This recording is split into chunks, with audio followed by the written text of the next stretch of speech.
Dan Bernstein Unfiltered. Unfiltered on 312 Sports. And we are here on this Wednesday with a lot happening in our world. And I want to start with just thanking Victor Wembanyama for an athlete of his standing, literally and figuratively, towering above all others, to say what he said yesterday in the way that he said it, as softly as he may have in his actual voice, is really important. It's great that he did, and the fact that with English not being his first language, to do this in a way that provided such context. Thank you, Victor Wembanyama, for saying what you've said, and I hope it gives some cover for others to do similarly. That we've heard from retired athletes, we've heard from some others here and there, just in general about what's happening in the world. I just think it's really cool that he decided against the wishes of his team and maybe his league to go out and say what he said. It takes a lot of guts for a young person who is not from this country, not speaking in his native language, to know that he could do something significant and something important. And this was via ESPN. This was yesterday, Victor Wembanyama of the San Antonio Spurs. PR has tried, but I'm not going to sit here and give some politically correct, I know, every day I wake up and see the news and I'm horrified. I think that it's crazy that some people might make it sound like it's acceptable. The murder of civilians is acceptable, Every day, I read the news and sometimes I'm asking very deep questions about my own life. But, I'm conscious also that saying everything, that's on my mind would have a cost that's too great for me right now.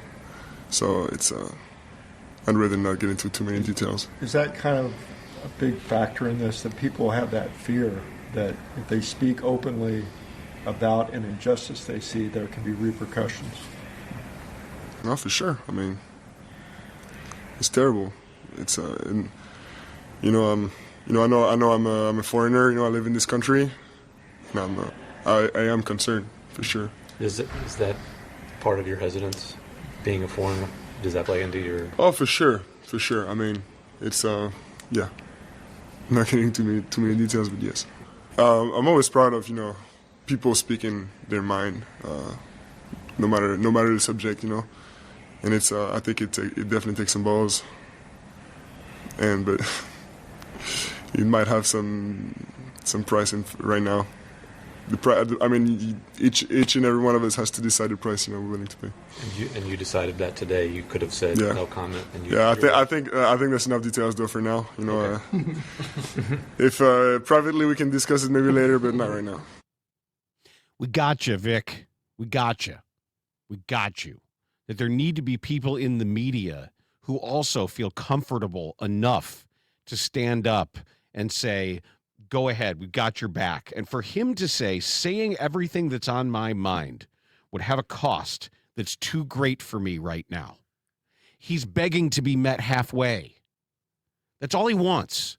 All he wants are some people who know, who understand, and are too frightened to come over to him and say, I got you. We can help bring some of this the rest of the way.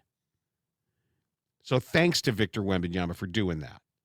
Thanks to Tyrese Halliburton as he goes through his grueling rehab. With the Pacers playing the Bulls tonight, I was thinking about Halliburton and doing what he did. How about Breanna Stewart holding up the sign that she held up that said abolish ICE? John Randall. I had no idea. I haven't checked in. I hadn't heard the name John Randall in a long time. I had heard John Randall since I was standing on the sidelines watching him absolutely dismantle a Bears offensive line spin moves and backspins and trash talk, and one of the most relentless pass rushers I've ever seen. He was one of my favorites to watch. A guy that did not wear a Bears uniform. John Randall. Yeah. And remember, he was one of the first guys that did the full face paint. Mm-hmm. And famously, Randall would go into the opposing team's media guides and find out all these personal details about everybody. He knew your kids' names. He knew what high school you went to. He knew the name of your junior high coach. And his trash talk was epic. And he would pick his spots. He'd know the names of your pets. He would get into people verbally and run his mouth the entire game. But in retirement, he's been awesome. John Randall is fantastic. And he had a series of posts that he put up saying many have been scared of backlash, losing friends, losing followers. And he said, but I am saying clearly, I am not okay with reckless violence condoned by the Trump administration. I am not okay with people being murdered in their own communities. I am not okay with people being taken from their homes and families being ripped apart. I am not okay with people being denied due process. And it's all over these photos of him being happy. It's him literally in a Vikings jersey, holding up a pint of beer in his left hand and wearing a purple foam rubber we're number 1 Vikings mitt on his right hand. Or him smoking a cigar standing on a golf course. Him holding a big stein of something in front of the butler's pantry in his house that's got a bunch of Grey Goose bottles behind him. And it's all him smiling and posting these things. And I just want to say good for you. Good for you. And if you're angry about it, shut up and dribble. They shouldn't be talking about it. Yeah, they should, because athletes are people first and citizens first. And they have if they have a larger platform because of their athletic achievement, good. They built it, they earned it, they can use it. Same goes for whatever anybody thinks. That's all I ever said about Matt Shaw. Own it. Don't shy from it. You want to say, hey, the government murdering people is good. You want to say that? Go ahead. Say it. Put yourself out there. You don't have to take a side. I like the fact that for Victor Wembanyama, of all people, for maybe if you had to say right now in the NBA, if they had to save one person, who's the most important single person right now playing basketball in the entire NBA, it might be that guy. For him to say PR has tried to tell me to not say this. For him to even say that, for him to make it clear that he was told not to do this, he was advised, do not say these things. And then for Wembanyama to saying everything that's on my mind would have a cost that's too great for me right now. I don't think so. We expect Steve Kerr, as always, to be statesmanlike. And because of who he is, because of who his father was, because of his intellect and education and world wisdom, we expect it from some people.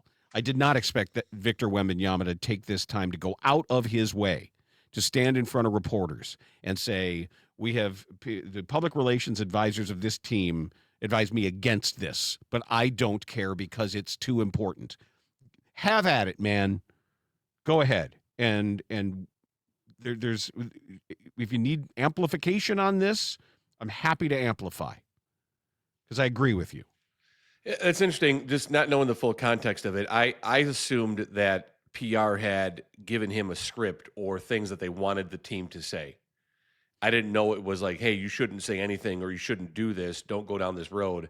When he first said that, when I first heard it, I assumed it was, here's some words to say. We've crafted some things for the team.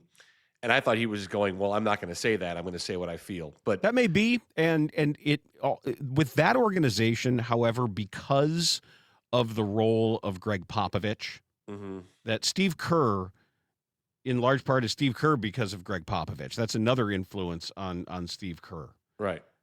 And Greg Popovich has forever been on the right side of history. Greg Popovich, as difficult as he can be and as ornery as he can be, is a dear soul and a really a brilliant man. For the Spurs organization to not be informed in large part by Greg Popovich, I think would be underselling them. And even if PR is trying to be careful and trying to keep their players out of trouble and working in good faith, and say, like, here's how you can do this, here's how we suggest you do this, so you don't bring the thunder down from bad actors and from people who simply want to place you in a category where you don't necessarily belong, or tell you what you can and can't say because they think they get to define it. Here's where you can say certain things. And he doesn't want that. And he's taking responsibility as an adult and as someone who lives here, as a U.S. resident, if not a U.S. citizen. And he said all of those things, that it might be more difficult for him because he's not from here. I think it matters more.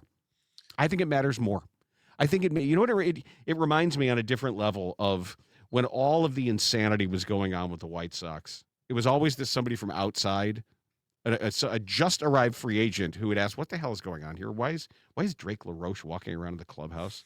Is this, what's happening? What is this here? And it took an outsider who has seen other things, other ways of life, other governments, and maybe he's picked up a history book every once in a while. Maybe he's actually read about things that have happened in our world and where things lead, especially today of all days. And for him to say that is a big deal. And I think he needs whatever minimal public support is out there to say, good job, here's to more. And I think it's my responsibility to at least use this to say that. So I'm going to. Good job, Victor Wembanyama. And keep talking. Yeah, and I don't mean to diminish what he said, because that wasn't the intent. I was just trying to understand the context of it. I fully support what he had to say, but it also made me feel sad. It made me feel really bad that a young person, intelligent, thoughtful person is concerned about saying things publicly that aren't damaging, that aren't inviting criminal activity, and he's afraid to speak his mind. Well, that's why I think it's important. And it's something that this government and our freedoms under our Constitution has given all of us, whether you're a citizen or not. You have the right to speak your mind. And when someone is afraid to speak their mind over executions of U.S. citizens in the streets of America, that's very concerning, and it makes me feel very bad. And I will add this too, that Alex Preddy and Renee Good are not the only individuals that were killed in the month of January and December with interactions with ICE. They are not. Correct.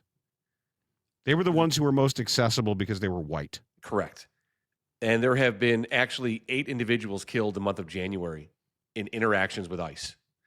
And in 2025, and border patrol. In 2025, Dan, more individuals died in ICE detention. It's been the most in 1 year since 2005. Yeah. And you can go back in our history and understand what was happening in 2005. It's not okay.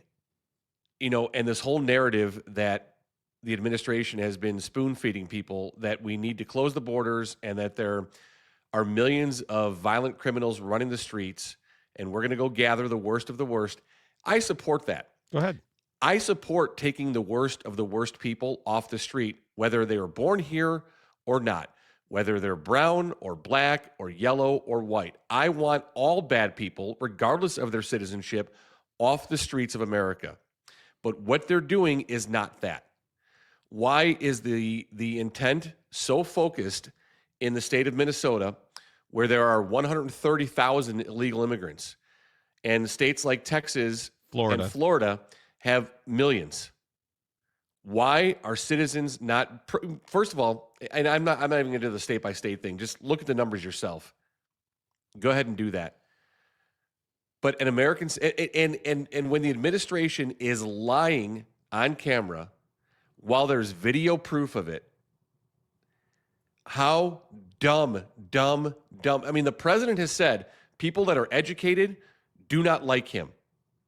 How many more times does this administration that you support and vote for has to call you dumb and say that you're stupid before you wake up and realize that they're talking to you and calling you stupid and calling you dumb? It breaks my heart that we cannot peacefully protest in our country without the fear of possibly being shot or run over by a car or have your car driven into by ICE and Border Patrol. And it breaks my heart to hear that young guy sit there and say, well, I'm afraid to speak out, but I couldn't take it anymore. But he did it anyway. And that's why I felt compelled this morning. The first thing I felt, and I've been seething about this for a while, and it was the very first thing that I felt today was to say whatever this is worth, whatever this little podcast is worth, and that's all. And I understand that. I'm not pretending it's anything more than it is, but I'm lucky to have this microphone in front of me right now, and to have this opportunity to say, good job, Victor Wembanyama. Good job, Tyrese Halliburton. Good job, John Randall. Good job, Breanna Stewart. Good job, Steve Kerr. And you are citizens, residents, human beings on this planet with an opportunity to say what you think. So go ahead. And if somebody wants to similarly in the same locker room or a different locker room say, nope, you're wrong. Here's what I think. And I think all this stuff is okay. And I am with ICE and Border Patrol and Greg Bavino and Christy Noam, and I support everything that they're doing, including executing citizens for peaceful protest and lying about it. Say it. Go ahead. I'm not trying to mute anyone. Correct. Or any opinion. If you feel otherwise, you can say otherwise, and that's okay too. Right, Dan, we had a commenter on one of our YouTube shows. I can't remember which show it was or what day it was. But someone said, God bless ICE. Okay. I support what they're doing. Great, and that's fine. You can have that opinion. You can have that opinion, and I'll have my opinion, and that's great. And we can even discuss, not during the show here but you want to email in, I'm fine with that. I support your right to have your opinion. I really do. We can disagree, and we will disagree, but I support your right to have that opinion. So, and on top of that, and I'm glad you're doing this because I've been wanting to talk about this stuff. Don't email me and say, oh, shut up, Vaticola, this woke bullshit, talk sports. Don't do that. Do not do that, please. I support your right to believe what you want to believe. You support my right to believe what I want to believe. Let's start there. But I'm tired as a 53-year-old man in this goddamn country, Dan. I'm tired of three things. I'm tired of it. I'm tired of what's happening with ICE and Border. I'm tired of watching U.S. citizens being beat and pepper sprayed and shot and killed because they want to peacefully protest their beliefs. The second thing I'm tired of is I'm tired of either dropping my kids off at school or watching them walk to the bus to go to school and wondering, is today the day there's a school shooting at my kid's school? I'm fucking tired of it. And I'm tired of people in this country not being able to get the medical and health care that they need because they're not financially wealthy enough. There is a conference going on right now that I have someone that I care for is involved in a conference out of in a different state. Someone from their company flew in from another country for this work conference. They had an accident and fell down the stairs, and the fucking hospital they were in said, you need to pony up $3,000 before we'll help you because they're a foreigner who doesn't have health insurance here in this country because the country they're in gives them free universal health care.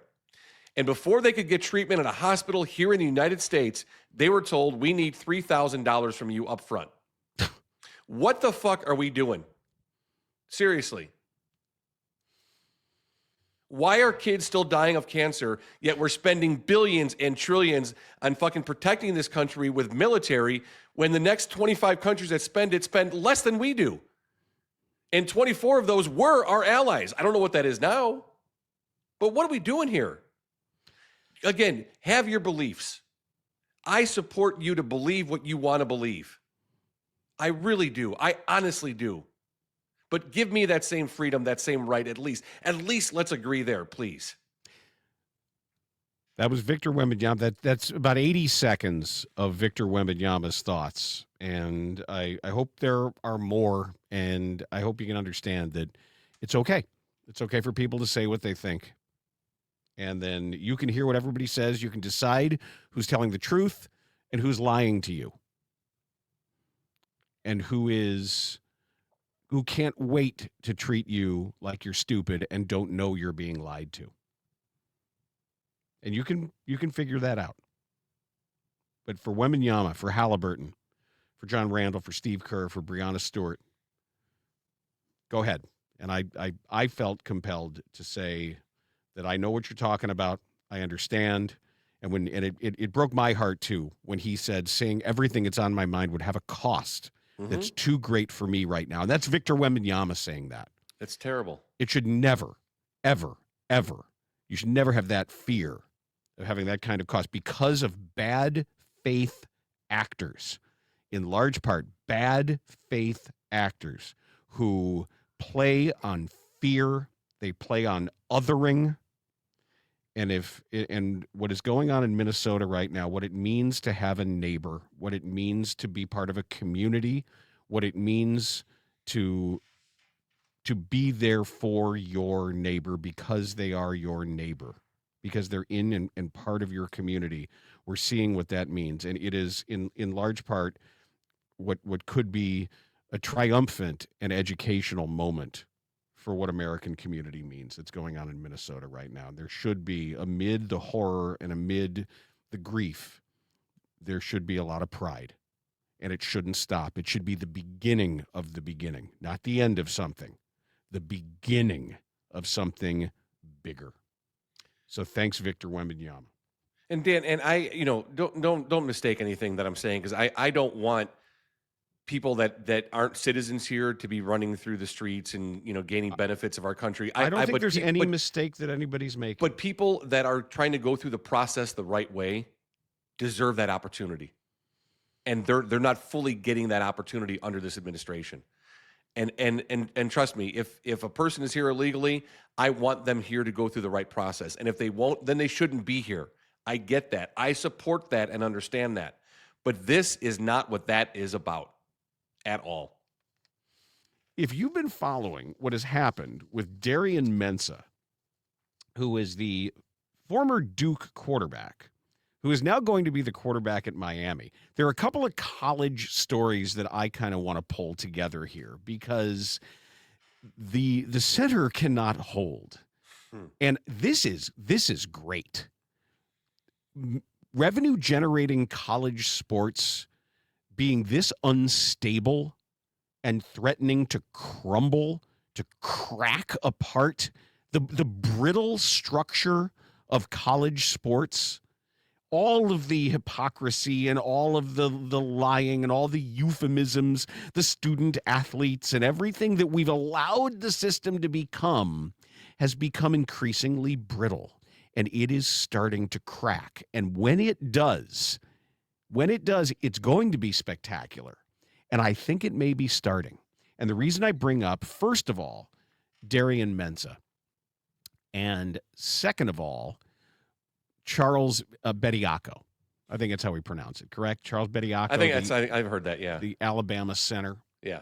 What's going on in so we got football and we've got basketball. Now, before you say it, yes, Darian Mensah was the quarterback at Tulane last year, and I didn't think he was that good. I really, it's going to end up being another Bernstein's an idiot conclusion, but that's easy. You can always find a way to have all stories lead back to Bernstein's stupid. I wasn't that impressed with Darian Mensah, and I was a little surprised that Duke offered him $3 million to transfer from Tulane, and he did, and everybody knew he was going to, and there he went, and he was really good at Duke. He was better than I thought. So now Carson Beck, after 9 years at Miami, and he's now 37 years old, and he's finally leaving Miami, and still can't throw. That's he's the other 35. The other big right problem is the.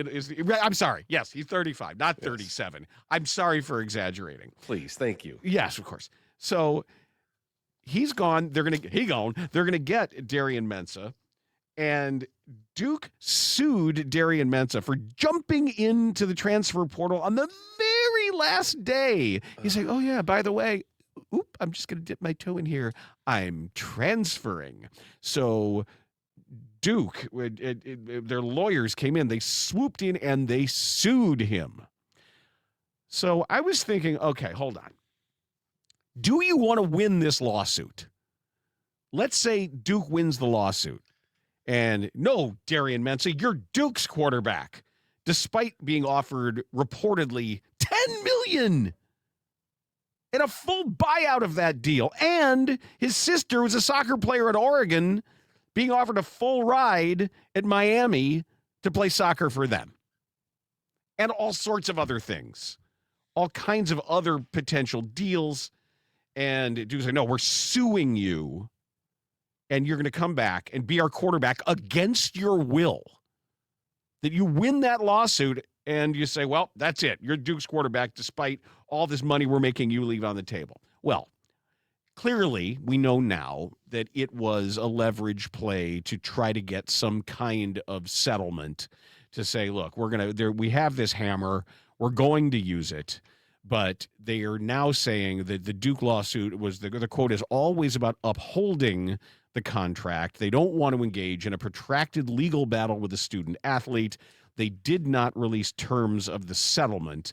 But it sounds like they cut a check that Miami's like, look, we'll buy it out. Here, you want to go buy another quarterback, go buy another quarterback. And despite the fact that Mensah had announced he was intending to come back to Duke and the whole multi-year NIL deal, the $4 million arrangement, he now is going to be at Miami, and that's going to be that. And he's also taking one of their wide receivers with him, too, who also got a late deal to go to Miami. This is awesome. This is fantastic. This is what should have happened a long time ago. And with every coach and every athletic director and every one of their media protectors that says, the system, someone must think about the system. Give us the system. How do we have college sports? We don't understand how it works. I don't care. Good. For how long have you kept this labor force artificially pushed down by all of your own shady dealings and all of your $100 handshakes and all of your big bloated red-faced bourbon-swilling southern car dealers moving people around like chattel? Well, now you're not. How does that feel? Ain't no fun when the rabbit's got the gun. How about that? How about all this about Duke University? Having to, we're gonna sue. What are we gonna do? We're gonna sue these people and sue that guy, sue everybody. Nah, figure it out. There's plenty of money. Some booster Miami will be like, it's okay. Chill out there, Duke. Here's a few dollars. You'll go find people. There's enough talent out there. I think this is fantastic. And more of this. Make these emperors nervous. Duke has their boosters. You know what they're called? They're called the Iron Dukes. All the big, really rich grads. That's what they call their big boosters, the Iron Dukes. Iron Dukes. So you enjoy seeing college sports being flipped on its head? Oh, yeah. So let me throw this because I was reading about this earlier today. So Indiana wins the national championship in football. Right. And Nebraska is ranked in the top 10 right now in basketball. They're good. That game against Michigan last night, either one of those teams or both could be Final Four teams. If this is correct from what I read, I'm just remembering off the top of my head there. The last time that Nebraska was ranked top 10 in basketball, do you know when? The 60s? 1966. Yeah. Good guess. So are like the things that are happening right now, Indiana won the national championship. Oh, that's great. So they played basketball early this year? Oh, no, that was football. Oh, yeah, by the way, Nebraska's a top 10, top 5 basketball team right now. You know who their coach is? It's Fred Hoiberg. What's say, Fred? Isn't it Hoiberg or no? No, here comes Fred. Wait, is that right? Or is he at Iowa State? Or was he at Iowa State? He was at Iowa. He's at Nebraska, right? Okay. That's Fred. What's say, Fred? It's our guy. Yep. It is our guy. Still one of the great moments when Jason Goff and I were sitting at what's the name of the club right here? The rooftop. They're the really nice rooftop club that's like right here on Wacker. Not London House. London House? London House has a roof. I think that's it. I think it's London bar, House. Yeah, restaurant. So we did our show there. I don't know why they wanted our show there. Yeah, that's a bad fit. It was great. Well, except for Jason, he would fit there. Really well. We had a blast. First of all, I was so distracted because apparently near there, that's where the Peregrine Falcons have a scrape up there, have their version of a nest. So the entire show, I'm watching Peregrine Falcons flying over and hunting pigeons and all that. So I was pretty much gone. You know me. Sounds right. Yes. Right? So yes. I'm like, oh, look, this is so cool. And it felt like I was in the middle of a nature documentary. And then all of a sudden, as we're talking, these huge, beautiful glasses with like double shots of Patron are set in front of us with big, like a quarter of a lime jammed on there right in front of us. And it's a gorgeous afternoon. It's like the golden hour. They put these drinks in front of us. I'm like, where did these come from? And we see this. The Falcons. No, we see this. They're like, buy that guy around. Maybe he'll stop staring at me. There's this lovely lady who comes over and she's waving. And she comes over and she goes, say nice things, please, about my husband. And it was Carol Hoiberg. Oh, boy. Yeah. Oh, boy. Who brought trying to bribe you with drinks. Well, and I even said something. I said, just so you know, that this could technically be payola plugola if now we happen to say nice things about your fabulous husband who's a brilliant coach. That could be theoretically seen as illegal. Wait, so how long ago was this? Oh, this is when, so it was 2017. Okay, so let's say 10 years ago. How old is Fred Hoiberg? He's probably 58. Okay, right? So assume his wife is around the same age as he is. This is a woman in her late 40s. You made her sound like she's 80, running over to you, waving her handbag and. I didn't say her handbag. So she was just. I know, waving. but your impersonation of her. Got like this. I thought you were gonna say it like because it was his grandmother. Like say nice things about my grandson. No, Fred's only 53. Yeah. Is that okay. right? So his wife's in her let's say early 40s. Yeah. Yeah, I said lovely. Yeah, She's I know, great. but you made her sound like she was an old hag. It wasn't actually an impersonation. No, don't get me in trouble now. Don't get me in trouble. Well, say nice things about Carol Hoiberg. She was great. How can I say bad things? She was sending Jason and me big glasses of tequila. Oh, is that what it was too? Oh, I'd have sent it back, and then I'd have badmouthed Fred Hoiberg the whole way. What do you want, Captain? And it's not tequila. I'm not sipping on tequila, especially. Why? I'm not a huge fan. Oh, okay. Yeah, I mean, if it was like a mixed drink with tequila is different. If it's like a sipping tequila, I'm just not interested. Yeah, I'm not. Like I didn't even know about Don Julio Añejo. Oh yeah, Añejo, and you could have 1942. Yeah, but we went which like because I'm a big when in Rome kind of guy. That's how I learned when I was literally in Rome. That's how I learned Campari. We went down to the bar at the Excelsior Hotel, and I'm like, oh, look at me. I'm on the Via Veneto in Rome at the bar at the Excelsior. And there's all these handsome virile men in leather jackets, and they're just like, come body, come body, come body. So I, of course, am like, come body. And I'm drinking like, okay, it's bright red, and okay. Very bitter. Very bitter, but I kind of learned to like it. Same thing with Don Julio. We were at a Mexican place, I think a little village here, and it was one of these restaurants that becomes a club later in the evening, Okay. like Fridays and Saturdays. It makes the transition from restaurant to club, and people started coming in, and everybody was ordering these little snifters of Don Julio Añejo, like cognac or Sure. Armagnac. And what are people drink? So I'm like, that's what I'll have. If that's what people drink here, and it's time to drink this, that's what we drink. I'm an easy mark that way. But I appreciated that. So yeah, I do love a nice glass of Campari over ice. Just before good dinner, stuff. right? Yeah, just with dinner, before dinner, after dinner, later the ending of in the those night. times. Yeah, What's the Steve Martin bit about smoking weed? Well, only in the evening, the late evening, or the morning, or the mid early afternoon, morning, late evening, but never at dusk. It's that is Fred Hoiberg, who that's funny. is coaching that Nebraska team, and they're good. They really are good. Speaking of basketball, though, so Charles Bediako is a professional basketball player who's now playing for Alabama because the judge the judge who decided it was okay for him to play for Alabama is now being asked to recuse himself because Bediako was granted a 10-day temporary restraining order that allowed him to play immediately for Alabama and barred the NCAA from punishing the university in any way. is he an Alabama graduate? The judge, James H. Roberts, who said there exists good cause to extend the restraining order, he and his wife are active donors on the website for Alabama's Crimson Tide Foundation that supports the university's athletics. Oh boy.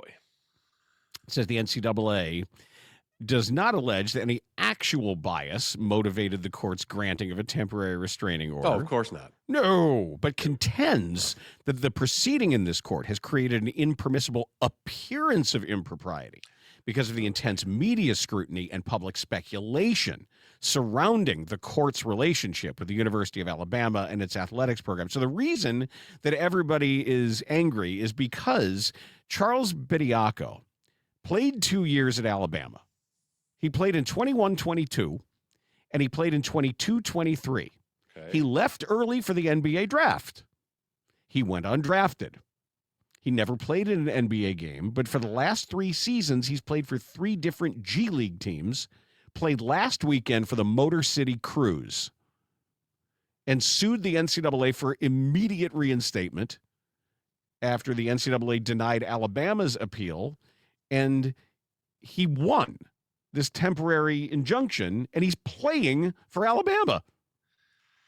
That ain't right. I mean, Why come not? on. It's just because Of course it feels like it's wrong, but I love it. A professional basketball player is like, I got some eligibility left, and they're paying kids there. Why? I'm going to go play. There's James Nagy of Baylor. Mm-hmm. Yeah, that's the first story I remember hearing. Yeah, reading That's about. the first drafted player. Yeah. And now the NCAA's senior VP of basketball, Dan Gavitt, said anyone who remains in the NBA draft past Sounds like a swear. Dan Gavitt. Dan Gavitt. Hey, bunch of bushwhackers wrapped around the kettle. Come here, Dan Gavitt. No. Watch your mouth. My foul-mouthed friend. I forgot about that. Yeah. What? That was just something in the Terry memory. I don't remember. I do remember swearing on the air a couple times. I don't remember that one. Did you know I swore yesterday? I heard you dropped an F-bomb. I did, yeah, because obviously from doing this. Well, there was a Tanny played an old Terry cut that had to be dumped that wasn't properly vetted. Oh boy. Uh-huh. It was not, it was like a gift from the beyond. Okay. It was otherworldly. It's like What TV say? He referred to a certain major league's play in right field with a word that started with R. Oh, okay. Yeah. And we all looked at each other like, whoop. Ew.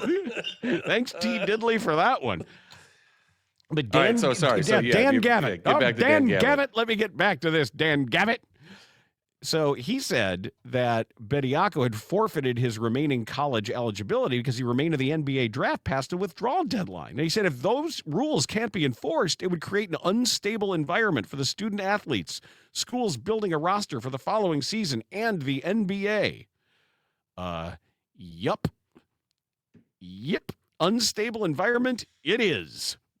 Bring it on.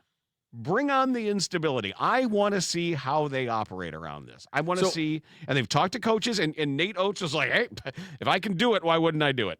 All right, so let me ask you, why does this bring you such great joy to see instability in the sports that generate so much revenue? And because it threatens the order that has enriched these vainglorious coaches and everything that surrounds them.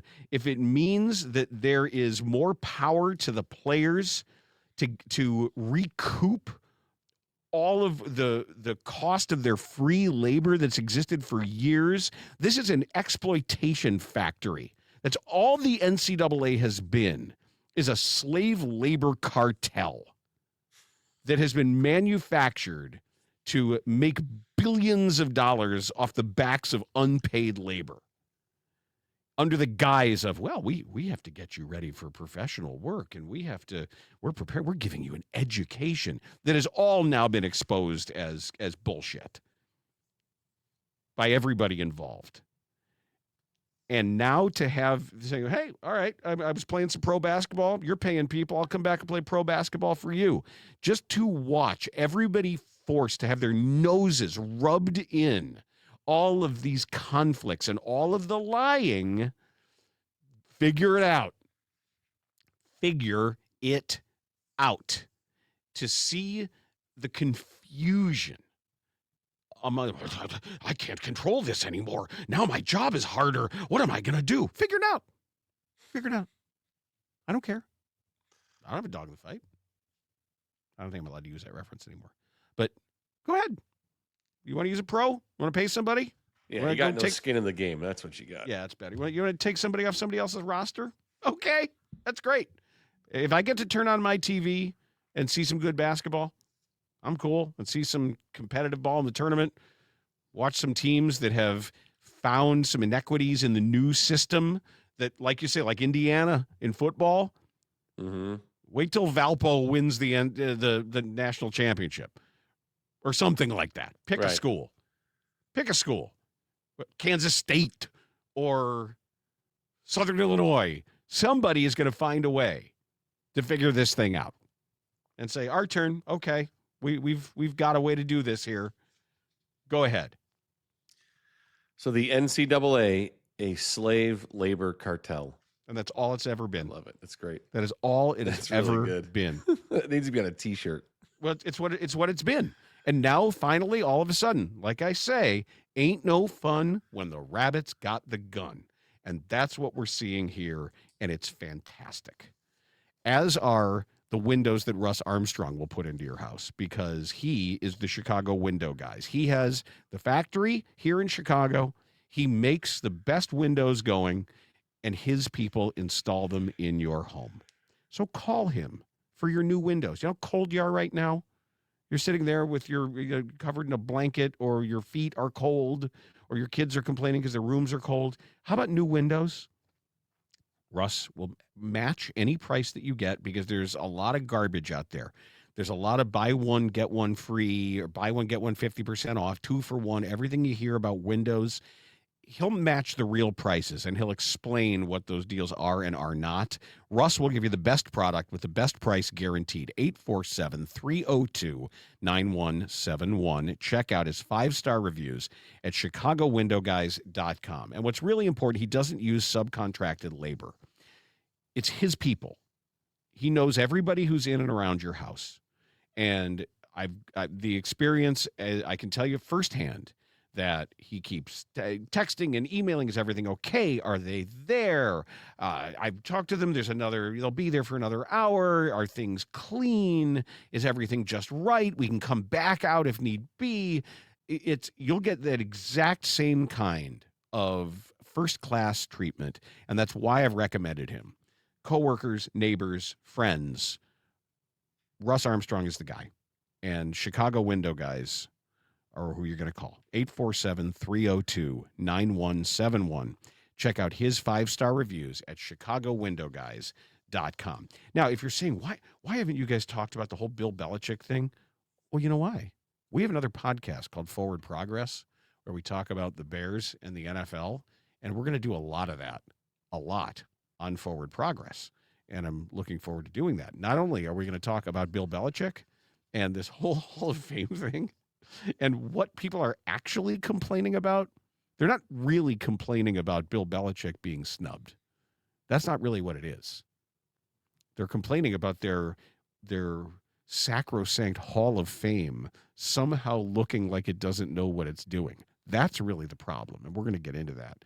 And also, yes, apparently the Jets contacted John Gruden because they're firing all their assistant coaches. Clearly, they were the problem. It has nothing to do with the head coach. It's apparently Brick and Stick Johnson have gone into Granddad's office, and they've said, fire all the assistant coaches and talk to John Gruden. And Woody it was some Johnson, kind of unspecified senior consultant role. We don't know exactly what it was for, but he said no. Mm-hmm. When he's saying no to the Jets, I think it's telling us a lot about the Jets. So that is all coming up on Forward Progress. We did get a report also yesterday that the Bulls are indeed examining some trade possibilities. Joe Cowley does a great job keeping the heat on the management level.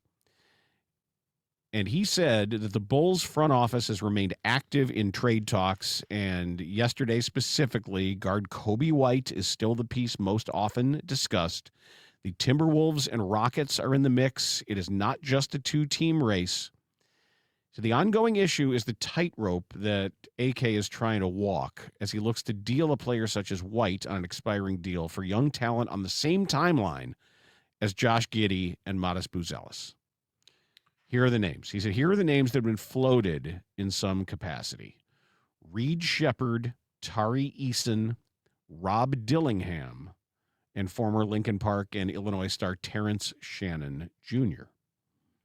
Is there noise around the Bulls? Definitely. It's not loud enough to disrupt the business of basketball as far as players are concerned. Bulls have the lowly Pacers tonight, but I think the Pacers have beaten them twice. I think 2 of their 11 wins actually are against the Bulls. So there's no gimmies for this Bulls team. Those names, Reed Shepherd, Tari Eason, Rob Dillingham, Terrence Shannon Jr., they don't really move the meter a whole lot. You know, I like the potential that still exists there about what into what they could grow. But if it's Kobe White, cool. I think right now, lately, watching his game, I texted this to Jason the other night as we watched some Bulls games together via text because OWC. New episode coming out this evening, by the way. And we'll talk about this in depth. But Kobe White's got to settle down. Just chill out a little bit. He's too hurried right now. It's like he's trying to do everything all at once, and he keeps turning the ball over. I know he's making his threes, and he's had some hot quarters and some hot stretches, but just breathe, man. Breathe. Just you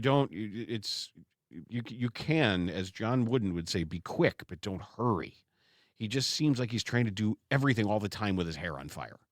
So maybe he's feeling the pressure a little bit, but it does appear at this point that that's the one guy on this Bulls roster that is getting some interest. I would think there'd be a lot more, that somebody might want Vucevic, that a contender could find. Certainly, Ayo Dosunmu would be a high value right now as a trade piece. Kevin Huerter, any number of people who are showing that they could have value on a good team. So see what draft capital might be out there for you. Make that move. Get that done. Bulls finish 40-42, no move, and lose the play-in game. There you go. Well, that might also be true. I do think they will make a move or some moves. We have this bet. I am standing by it, and I'm confident they will do something. I am. You're not. Well, yeah, and I hope you're right for your sake as a devoted Bulls watcher. I hope something does happen. I heard a song yesterday from an artist that was completely new to me. Okay. But not a new artist? I believe he's a new artist. Okay. And I heard the song and I'm listening to it, and it simultaneously sounded old and new. And I listened, and then I found the song again. All right. And I listened to it again. All right. And I think it might be great. Give it to me, Nate. What do you got? It's a song by somebody who uses the nom de guerre Tyler Ballgame. Look him up. Tyler Ballgame.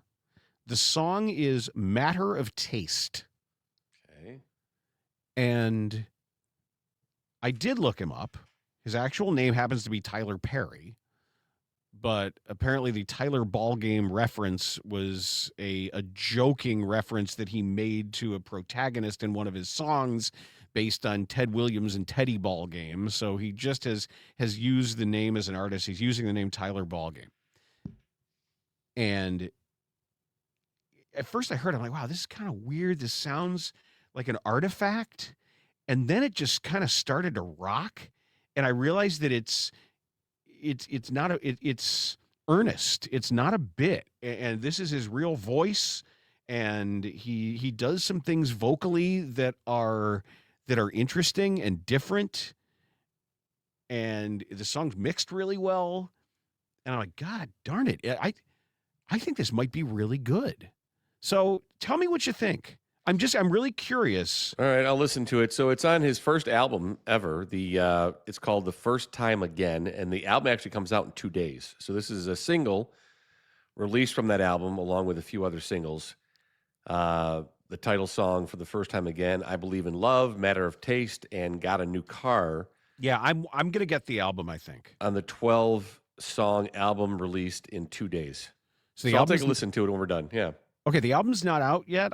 It's not. Yeah, it comes not out in 2 even days. Okay. I don't even know what it means to drop an album right now. It's released onto Spotify or wherever. Oh yeah, it's released and becomes fully available wherever you stream music at. But like any artist has done for decades and decades and decades, you release a single or two off an album. Tease it. And so there are 4 songs that are available now, and then 8 more will be available when the entire album releases on the 30th. Yeah, I'm really curious what you think of his sound, and it seems real to me.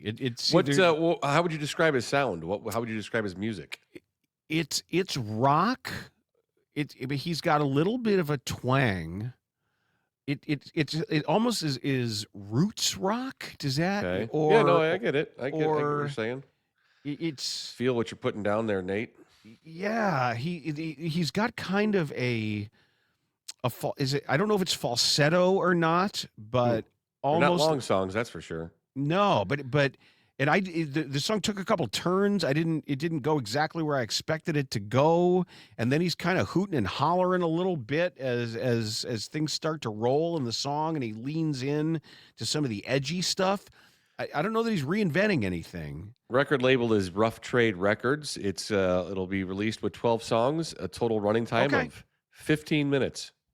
Well, I ran into this. I ran into this song last night as I was driving home, and I don't know. So how sometimes you hear something and you're just in the right mood, right place, right time, and then the spell breaks when you listen to it another time. You're like, oh.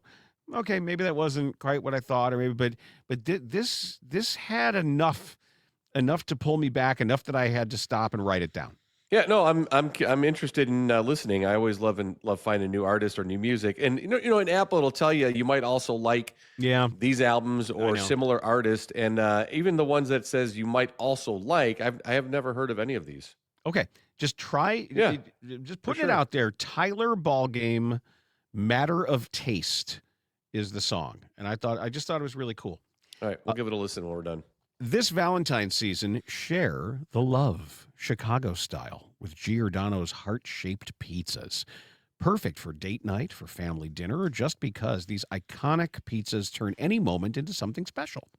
Available February 12th to 15th for dine-in, for carry-out, for delivery. Don't miss your chance to enjoy Chicago's favorite slice of love. That actually sounds kind of good right now. Sure does. That Doesn't always it? sounds good. Yeah, I'll eat pizza anytime. Yeah, I know you are. You're like Joey Ramone. Wasn't that the Pizza. story about Joey Ramone that he only ate pizza?